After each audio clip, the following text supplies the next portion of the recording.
Yan.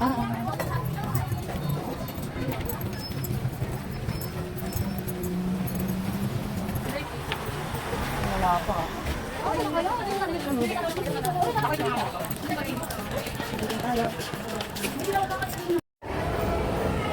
Nakita ko ng bruha kong anak. Ayun o. Aba, ang favorite niya, cheese curls. Hi, cheese curls.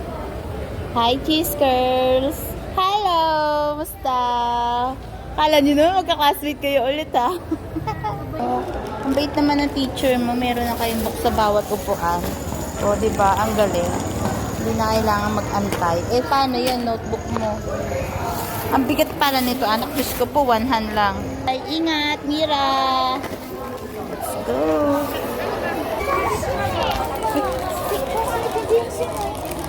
Yung maputi.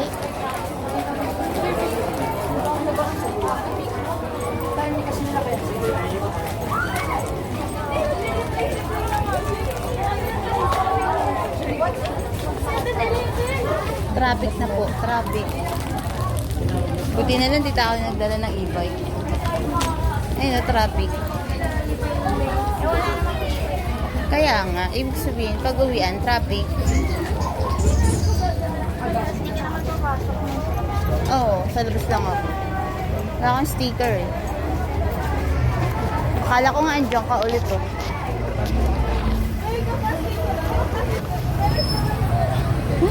Aakyat. Mamaya bababa. Nakakatakot, mamaya biglang bumagsak eh. Buti na lang. Ayan. Yung policy sa law daw.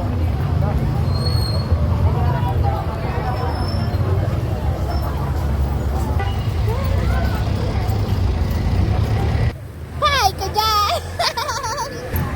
Tapos,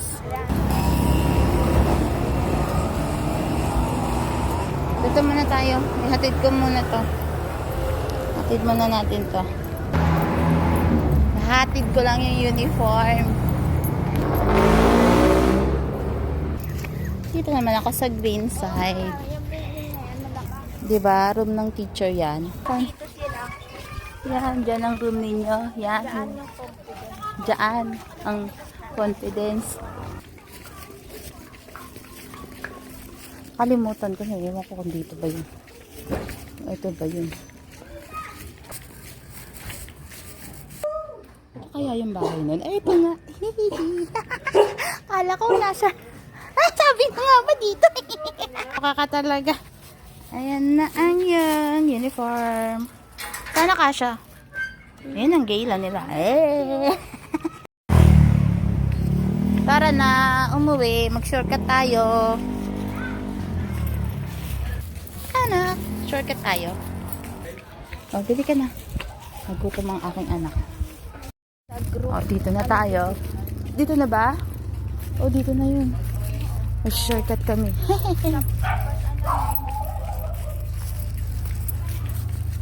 Merienda ang aking anak.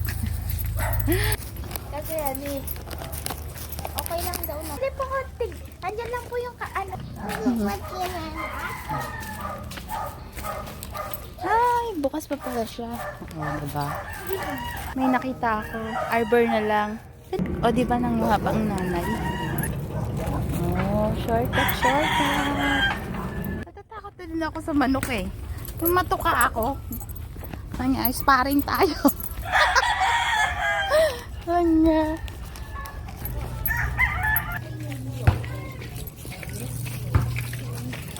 Nak, ano yung hawak mo?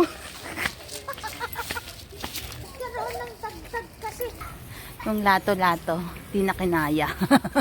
Daw, ano, Carmen! Trot lang. kita sa TV.